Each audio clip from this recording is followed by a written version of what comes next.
राजस्थान का दूसरा सबसे बड़ा शहर जोधपुर, जिसकी पहचान है उसके पुराने शहर का अनोखा नीला रंग। मशहूर लेखक रुडयार्ड किपलिंग ने भी इसके विशाल किले को देखकर कुछ ऐसा ही कहा था। पर सवाल ये है कि किले के नीचे बसा ये शहर आखिर नीला क्यों है? चलिए पता लगाते हैं।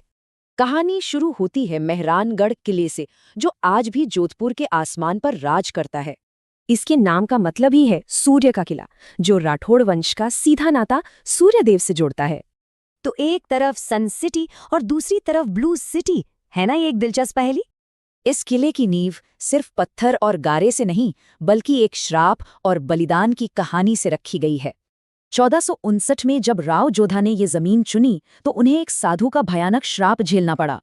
इस श्राप को तोड़ने का बस एक ही रास्ता था, एक इंसानी बलिदान। राजा राम मेघवाल ने ये बलिदान दिया और उनकी याद में बना ये स्मारक आज भी किले में मौजूद है। तो चलिए अब इस किले की अंधेरी नींव से निकलकर इसकी शाही दीवारों के अंदर झांकते हैं। यहाँ के सबसे शानदार कमरों में से एक है फूल महल। ये शाही महफिलों की जगह हुआ करती थीं। सोने की छतें, फूलों की नक्काशी, ऐसा लगता है मानो किसी जेवर के डिब्बे में आ गए हों। किले का म्यूजियम तो जैसे खजानों का पिटारा है। शाही पालकियां, हथियार, क्या कुछ नहीं। अब किले से बाहर निकलकर वापस उसी सवाल पर आते हैं, आखिर ये शहर नीला क्यों है? देखिए, इसका कोई एक पक्का जवाब तो नहीं है, पर इसके पीछे 4 बड़ी थ्योरीज दी जाती हैं।